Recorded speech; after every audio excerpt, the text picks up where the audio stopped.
So the question starts to marinate over this Kevin Durant sweepstakes. Who's going to win it? What team will eventually come out with the former all-star and probably still going to be an all-star, and a guy who's probably going to be a first ballot Hall of Famer. I mean, that's just how Kevin Durant is. However, there's this debate about can the Suns, will the Suns, won't the Suns trade Kevin Durant to a destination that he does not approve of? The Suns yesterday got an offer that I don't think they can refuse. According to John Gambadoro, and I'm not sure if this offer is contingent on an extension. I did not see Gambo report this. But if this offer is not contingent on an extension, it's the best offer the Suns have that is currently on the table. Yes, I agree, adding Castle to a Spurs deal makes it better. I agree, adding 2 first-round picks to the Rockets deal, the number 10 pick and the 2027 first-round pick, I agree, is more compelling. But those 2 things are not on the table right now. Khalil Ware, the Miami Heat, have the best offer if they add him to a deal. Also, apologies to you guys. This morning, the landscapers decided to do work right outside my window. So there's that as well. So apologies for that. But the show must go on. Kevin Durant as well, whether it's the Minnesota or whether it's the Miami Heat, Spurs, Rockets. The Raptors deal is atrocious. We'll get to that in a second.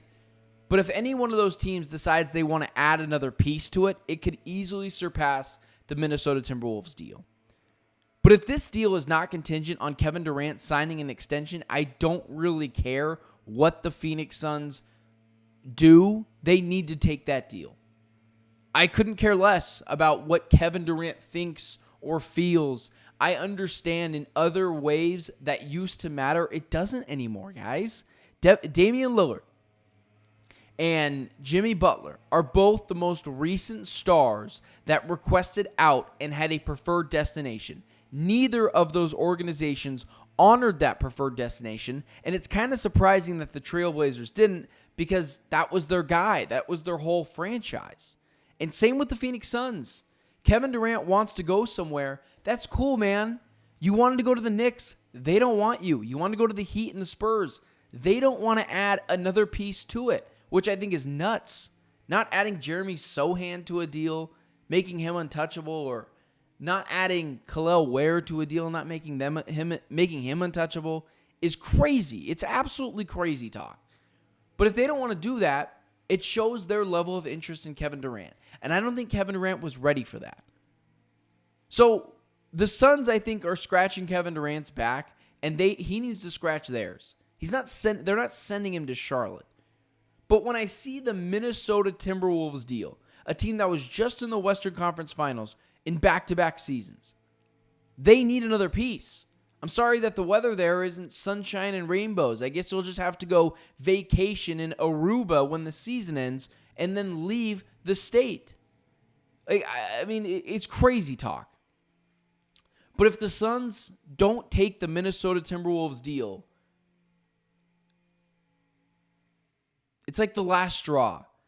If this deal is actually on the table, and I guess none of us actually know, but if Rudy Gobert, well, aside from Gambo reporting it yesterday, but I'm not sure if this deal is contingent or not contingent on an extension, because I'm sure that changes the framework of the deal. But if there's a deal that is Rudy Gobert and Rob Dillingham, Donte DiVincenzo, and the 17th overall pick for this year's NBA draft, you have to take that deal. That deal would be Rudy Gobert, Donte DiVincenzo, Rob Dillingham, and the 17th overall pick. That helps you in so many different ways. That helps you stay competitive for now. Rudy Gobert, I understand people aren't in love with him. And people have said that to me too. Like, oh, you like Rudy? Yeah, I mean, I like Rudy. He's a defensive anchor and lob threat, and Devin Booker needs one of those. But he can't shoot a three. He gets played off the court in playoff situations almost every year. But I just don't care. The Suns aren't looking to win a championship right now. They're just looking to stay competitive, keep Phoenix an attractive place to be. And Rudy's not on an awful deal. It's not a great deal, but it's not an awful deal. And Donte DiVincenzo, bring him into the fold. He's someone that can hit a spot up three. Devin Booker needs to be around shooters. And he brings a little bit of attitude to this team. He's someone who'll push a couple of guys around, plays fine defense, and when you talk about a team that starts Rudy Gobert and Ryan Dunn, you kind of solve a lot of your defensive issues, at least in the starting lineup. That's a really good tandem right there. But more than any of it, you get Rob Dillingham, who, in my opinion, is a first-round pick because of how highly he was drafted, because the Timberwolves traded up for him, and because he's so young, he's a rookie, he feels like a first-round pick to me. So, even though we don't know what he is, you get a first-round pick for this year's draft, and you get Rob Dillingham, who might be awesome. He might not be. He might be terrible, but he might be awesome. He might be able to make that tandem in the backcourt with Devin Booker for the next half decade of just being great. Yeah, he's a small guy. He's 6'2", not a big framework. That can change given the fact that he's so young, get in the gym. But that's the best deal the Suns have right now. A couple of decent players, a lottery ticket in Rob Dillingham, and a first-round pick for this year, and a good draft. And if Kevin Durant doesn't like that, I'm sorry, I don't really care. They're not sending him to Charlotte. They're not sending him to New Orleans. If it's not contingent on an extension, sorry, Kevin Durant, send him out with a fur coat. You're headed to Minnesota. That's just the way things roll. People try to tell me, well, that's not how it goes. No, that's not how it used to go. When everyone had the ability to have cap space in the old CBA, you're right. They could dictate where they wanted to go. But Kevin Durant is old and he's expensive. Still awesome. Still a top 10 player of all time. But old and expensive. Teams don't want to take that risk. So the Knicks are saying, we're good. The Spurs have said, we'll give you the 14th overall pick and Devin Vassell. And the Rockets are saying, we'll do Jabari Smith in the 10 pick. But we're not adding anything more to that. So when the Minnesota Timberwolves come in with an offer that is just superbly better, allegedly, you have to take that deal. I don't care what Kevin Durant thinks. He doesn't get a large say in this. And to the people who say, well, he just won't sign an extension. Because there are people out there that'll say, well, he's just going to go there and not sign an extension.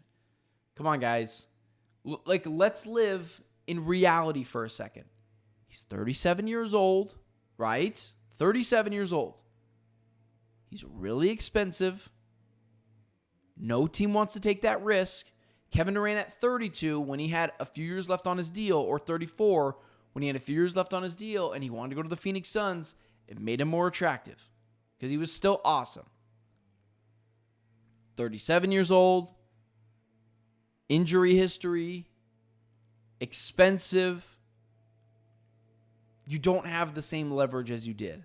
Now, I don't think the Suns have all the leverage, and I don't think KD has all the leverage. I think it's shared, and both sides are leaking out things to try to get their way. But if the Suns miss out on a deal as good as what the Timberwolves are offering to them, simply because they don't want to hurt Kevin Durant's feelings, is lunacy. And it's malpractice, and I can't get behind that. I just can't get behind that kind of idiocy when it comes to a Kevin Durant deal. I just, it's nuts. And I don't think Kevin Durant has the same leverage as he used to have when he was younger, which made more sense. He did have leverage. Now it's not the same. It's not the same.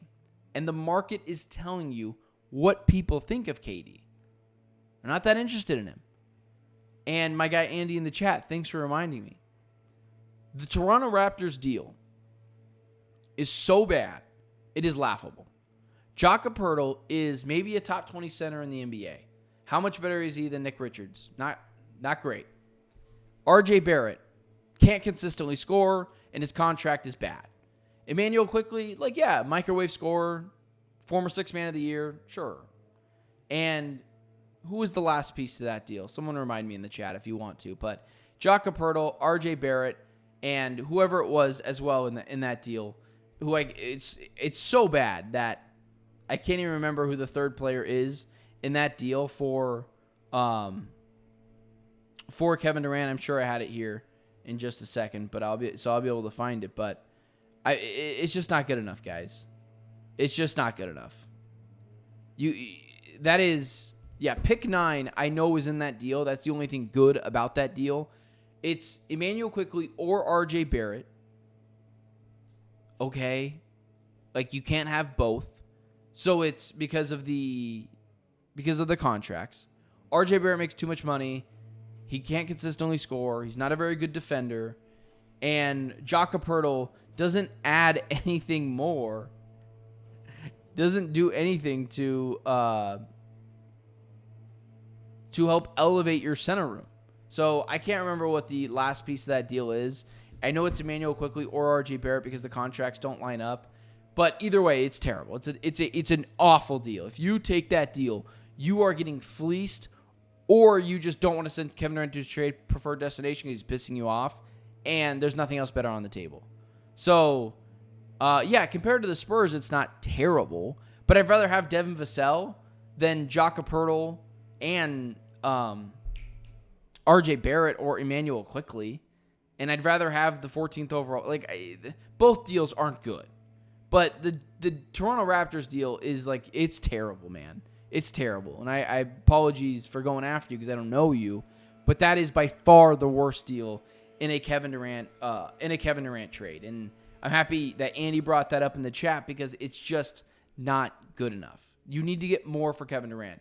It needs to be a young player that can ascend into something more, a lottery ticket, like Dillingham, like Smith, like Castle, one of those few things, a pick and salary. It can't be Jakob Poeltl, who's not good, RJ Barrett, who can't consistently score, is not a great defender, Immanuel Quickley, who's a microwave scorer and fine off the bench. It just doesn't make any sense. If we're talking about RJ Barrett being way better than Devin Vassell, Andy, then we're in a bad place. We're in a bad place regardless what side you're on.